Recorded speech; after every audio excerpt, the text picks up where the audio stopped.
De volta com o Educador em Entrevista, converso agora com a professora Estela Souza. Gratidão pela participação conosco, boa tarde. Muito obrigada, Luciano, pelo convite. Bom, vamos falar um pouquinho de intercâmbio. Primeiro explicar, né, o que é o intercâmbio e no que consiste aí também o intercâmbio au pair. Isso, o intercâmbio de au pair é um intercâmbio para meninas e meninos entre 18 e 26 anos. Eles vão com intercâmbio de trabalho e estudo. Então, eles vão morar numa casa de uma host family, cuidar dessas crianças e tudo que gira em torno das crianças realmente. Então, por exemplo, elas não podem limpar a casa, é só realmente o cuidado infantil. E elas recebem um salário semanal, toda sexta-feira, de no mínimo $195,75 por esse trabalho. E ele tem uma duração de 1 ano, podendo se estender para mais 1 ano. Então, 2 anos de intercâmbio.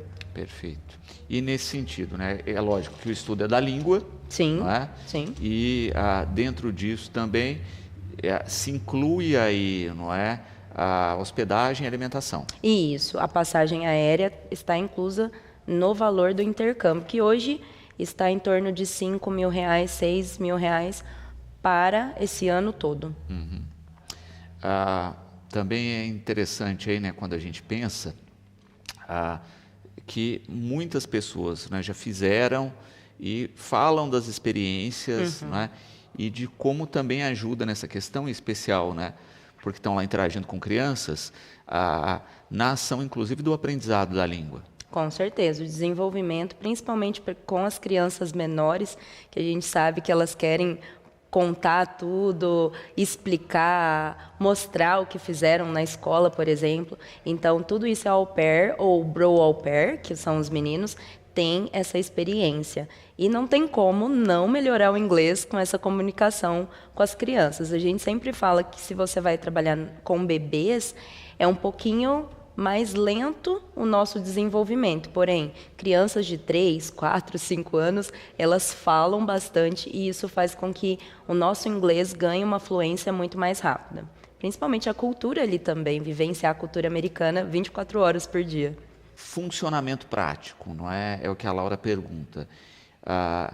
Existe um cadastramento? Qual é o passo a passo para se ter acesso? Isso. Então, começa pelos pré-requisitos. Você precisa ter de 18 a 26 anos, primeiro momento, passaporte, CNH e ter 200 horas, no mínimo, de experiência com kids. Essas horas podem ser com alguém da sua família, pode ser que você seja babá ou trabalhou numa escola, faça um voluntariado, trabalhe em um buffet, enfim, diversas formas que você possa ter essas horas. Não precisa ser em carteira assinada, porém, que tenha contato com essa pessoa para poder realmente confirmar a sua experiência. E aí você entra em contato com as principais agências que hoje nós temos aqui no Brasil, que são a Cultural Care, a Experimento e a STB Brasil. Então, uma dessas agências, que são as mais fortes, que te vai fazer uma entrevista de inglês, que é o primeiro ponto. Se você tem o inglês intermediário, você vai passar, ok, e aí você vai preencher um application, que a gente chama, que seria o seu Facebook, que vai aparecer para as famílias, onde tem suas fotos, as suas experiências, o seu vídeo de apresentação. E uma vez que você está online, você aparece para as famílias, começa esta entrevista, que como se fosse uma entrevista de emprego. E aí você vai ter os seus benefícios, vai escolher a família que melhor encaixa dentro da sua realidade. O salário, que pode ser no mínimo de 195,75, porém pode ser mais, dependendo da quantidade de crianças que você vai cuidar. Então, tudo isso é um acordo que você faz com a host family aqui no Brasil, e assim você tem o seu match. Após o seu match, nós temos a parte da entrevista do visto, que é o visto J1, e esse visto é um visto de trabalho, ou seja, você vai estar vinculado ao governo americano para trabalhar nesse período, e tendo o seu visto aprovado, você embarca para os Estados Unidos de forma legal. Isso é importante frisar, né, Luciano? Porque às vezes, mas como que funciona? Realmente existe esse intercâmbio? Sim, é um intercâmbio que existe há mais de 50 anos e ele é regulamentado pelo governo americano. Ana Laura perguntando aqui a respeito, né, de cuidados a se tomar. Né? A gente tem visto aí muitas mudanças, não é, com a mudança de governo e com a entrada do Trump nessa gestão, e de fato, não é, dificultou um pouquinho o acesso. Sim. Hoje, os agendamentos, principalmente para essa questão de estudantes e para quem vai trabalhar, né, fazer intercâmbio de qualquer tipo de intercâmbio, se é estudo, enfim, os agendamentos das entrevistas estão suspensos. Quem já tem essa entrevista agendada está acontecendo normalmente. E sim, nós temos vistos aprovados, então não teve uma queda de vistos. Mas quem está esperando, a gente não tem uma previsão de quando que o nosso presidente, né, pensando no Trump, vai liberar esses novos agendamentos. E os cuidados que nós temos que tomar. Primeiro, das nossas redes sociais, elas estão sendo conferidas, né? Uma vez que você se candidata para tirar o visto americano, sendo ele de turismo, que é o B1 e o B2, o J1, que é o de trabalho, e o F1, que é o de estudo, nossas redes, a partir do momento que você se cadastra no site do consulado, elas estão sendo conferidas se você não fez algum comentário contra o governo americano, contra o presidente, ou em relação à Palestina, algum tipo de guerra que está acontecendo atualmente. Qualquer tipo de comentário ou post que você fizer, as suas redes de 5 anos para cá, elas vão ser conferidas. Então, eles estão pedindo os IDs das redes para eles olharem e conferirem se teve algum deslize, vamos dizer assim, por conta do candidato que vai querer esse visto. Então, o primeiro ponto é você ficar neutra a esses assuntos, né, Luciano? Não expressar sua opinião, porque pode ser que seja contra a sua aprovação e assim você não tenha o seu visto aprovado. Perfeito. E é interessante a gente observar justamente isso, né? Hoje, com a tecnologia, o monitoramento está muito maior. Sim, com certeza. E cada rede que você tiver vai ser conferida. Principalmente se você fala que você não tem, mas você tem, vai ser, e aí vai ser pior, né? Porque você falou que não tinha nada, nenhum tipo de associação. Então, com certeza, você tem que tomar esses cuidados, pensando que, eu tenho uma rede, ok, vou colocar os meus dados, vou continuar normalmente. Porém, o tipo de notícias que a gente vai assistir, o tipo de leitura que a gente vai fazer ali no Instagram ou no TikTok, enfim, nós temos que tomar cuidado. Também com relação, não é, quando a gente pensa aí em todo o trâmite, cuidados, etc., né? Toda vez que se fala em turismo, intercâmbio, enfim, você tem que ter ida e volta, correto? Sim. Pensando no intercâmbio de au pair, nós temos a passagem de ida e volta já inclusa no intercâmbio, no valor. Tá? Então, uma vez que você pode estender para mais um ano, mas você já tem aquela data de retorno. Então, a ideia é que você vá, aproveite, melhore o seu inglês, vivencie a cultura americana, porém, você retorne para o seu país de origem. Perfeito. Né? Justamente porque, ainda mais no período que a gente vive aí, existe, né, como a gente colocava, uma fiscalização ainda maior nisso. Com certeza. Principalmente se você não anda certo com as leis americanas. Se você não paga suas taxas, pensando que você vai ser au pair, você também vai ter que pagar taxa, porque você usufrui dos serviços americanos, como saúde, enfim. E você, no fim do seu intercâmbio, tem um valor que você vai ter que pagar para o governo. Então, andando certo, né, para que você não seja prejudicada em uma outra oportunidade. Se você quer tirar o visto de turismo, por exemplo, depois que você foi au pair e você não pagou as taxas, pode ser que isso te prejudique e você não tenha o seu visto de turismo aprovado por conta disso. Ou seja, você tem que seguir as leis que estão impostas para você, para que você não tenha problema possa voltar várias vezes, enfim, aproveitar. E, como você pontua, né, as taxas são cobradas ao final. Sim, sim. Elas são mensais, porém a au pair paga no fim do intercâmbio. Então, por isso, se atentar aí, né? Olha, estou ganhando um salário lá assim, Sim, já separar um pouquinho. fazer uma reserva para isso. Sim.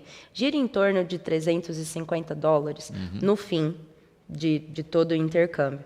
Mas, pensando que elas ganham, vamos colocar $200, dá para juntar Um e mês não e ter meio. problema no fim do processo. Lúcia, não é? Colocando a respeito dessa questão, não é, da ampliação do prazo. Não é? Se isso é feito em conjunto com a família, se tem que se fazer um trâmite legal também a respeito disso, como é que funciona?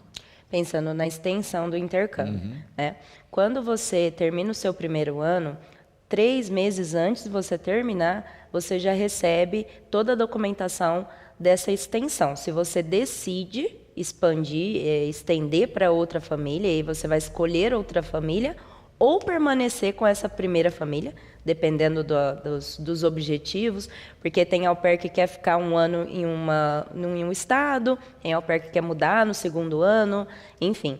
E, dependendo, você volta para o Brasil no fim do seu primeiro ano, ou no segundo você escolhe uma outra família e vai para uma outra localidade ou permanece com ela. Então, é feito juntamente com a agência. A agência te envia um e-mail te solicitando, te perguntando se você vai permanecer no país por mais um ano, porque aí você pode permanecer mais 3, 6 ou 9 meses, né? Pensando aí que vai chegar ali no 12 meses também. Então, você escolhe quantos meses de extensão você gostaria de ter. E aí você escolhe, permaneço com a mesma família, no mesmo local, ou tem au pair que permanece com a mesma família, porém tem um aumento de salário, entra num acordo, enfim. Tudo depende do seu objetivo. Então, tem essas duas possibilidades, permanecer no mesmo lugar, com a mesma família, ou trocar de família e ficar no mesmo estado, por ali, na mesma cidade, ou mudar de local. Perfeito. E é interessante pontuar também, não é, que tem que estar atento a todas as regras nesse primeiro ano para não sofrer consequências e ser impedido de ampliar. Justamente, justamente. E depende também do seu objetivo pós-au pair. Então, aqui nós estamos falando da primeira oportunidade que você tem de ir para os Estados Unidos de forma legal. Mas vamos supor que nesse período, se você ficou 1 ano ou 2, você tem um outro objetivo, que seria ficar como estudante. E assim, para você se candidatar para ter o visto de estudante, você precisa ter pago as suas taxas, cumprido todas as regras do programa, as horas, porque você tem que estudar também sendo au pair, você precisa cumprir os seus créditos, são $500 que a família paga para você estudar. Então, você tem que cumprir esses $500 para você também terminar o seu au pair de forma legal. E assim, dar os próximos passos, que é ficar como turista, mas de forma legal, ficar como estudante de forma legal. Perfeito. Natália, também com uma questão interessante. Se a família não cumpre as regras, como é que eu devo proceder? Sim, cada au pair, nós temos na região que você está, você vai ter uma LCC, que nós chamamos, que é a coordenadora do local. A coordenadora que vai conferir todas essas au pairs que estão ali na região. Uma vez que a família não cumpriu as regras do programa, ou ela te pediu algo ali que não está dentro das leis, porque você tem um livro dos direitos e dos deveres, a família tem a mesma coisa, a mesma situação. Se ela não cumprir, o primeiro passo para você se sentir protegida é acionar e entrar em contato com a sua LCC. Depois disso, não resolveu, você tem que entrar em contato com a sua agência aqui no Brasil também, que a gente chama que é sua agente. Quando você fecha o seu intercâmbio, você tem uma agente, uma pessoa que fechou, que te dá informações, que te orienta durante o seu processo, além da teacher. Eu faço todo esse processo juntamente com você. E aí, tendo algum problema, você tem LCC, agente da agência e até você pode acionar o governo americano, porque você está vinculada a ele. Perfeito. Então, né, direitos aí garantidos. Sim, sim. Né, porque muitas vezes a própria família fica com medo, né, de, olha, não conheço o local, Sim. etc. O que acontece, às vezes, quando as meninas estão fazendo as entrevistas com as futuras host families, é chamar os pais para participar da entrevista. E aqui, meu pai, a minha mãe apresenta para a família, uma vez que essa família te deu abertura também, e aí você vai conhecer as crianças, enfim. Vai criando um relacionamento de confiança, porque eu estou vendo para onde a minha filha está indo, enfim. Então, vou tendo essa vivência, elas trocam até telefone, enfim, se acontecer alguma coisa, para poder entrar em contato aqui no Brasil, com a família do Brasil, a família americana Host Family. Para quem quiser tirar alguma dúvida, Estela, quais são os caminhos para conseguir, né, falar com você? Sim, estou em todas as redes com o mesmo nome, então é fácil de encontrar. É Teacher Estela Souza, Estela com 2 L's e Souza com Z. No Instagram é a minha rede principal, então vocês podem me acompanhar por lá. Inclusive, todo o processo, desde a escolha da agência, entender como é que é a sua realidade aqui no Brasil, porque se você está na idade limite, que nós chamamos, que são os 26 anos, não são todas as agências que aceitam. Então, toda essa orientação, passaporte, visto, a Teacher faz juntamente com vocês. Então, vocês podem me encontrar no Instagram. Gratidão pela participação aqui conosco. Muito obrigada, Luciano, pelo convite.